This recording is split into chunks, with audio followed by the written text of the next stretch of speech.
And when Subtle and I were talking about having a burger, we said, let's go out to Bubba's and have it. And then Trey goes, oh, well, we're going to be out there anyway. And so, anyway, he just decided to come on out and enjoy and kind of fill y'all in a little bit on what's going on. So, one, thank y'all for your support. I recognize a lot of the faces, and I'm familiar with what you've been doing, Vance, and the Friends of F1, which is nice to kind of combat those 9 bloggers with 7,000.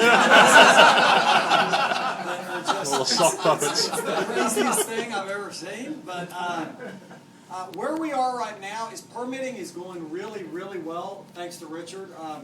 We stroke his ego, but unfortunately now we're going to have to make a bigger door to get out. But he has done an awesome job on that.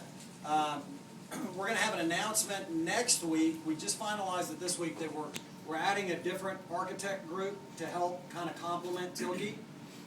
It's one that everyone is very familiar with, one of the premier ones in the United States for American sport experience, fan experience, because as good as Tilke is at what they do, there are 2 things that need to happen. They need to have an architect of record in the United States, meaning an American architect.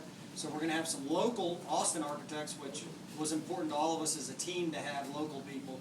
But then we're also going to have a presence from a Texas company that's pretty well known that everyone will have heard of.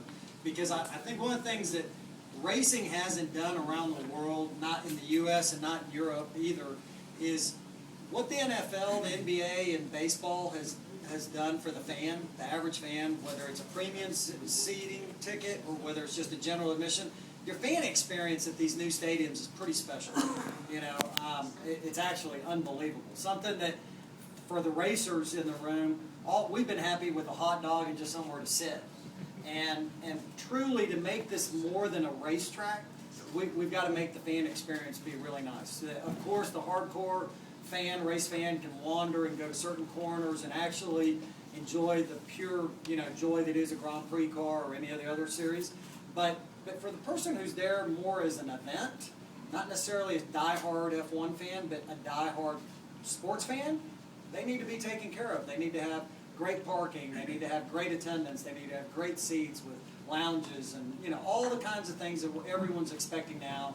With American sporting facilities. So it's something that I think is going to raise the bar a little bit in the sense of the fan experience from most motorsports facilities. And what we're trying to do is combine a great racetrack from the drivers or racing purists, but also something that the whole family, that mom and dad want to bring their kids even though they're not, because they have a good experience there. So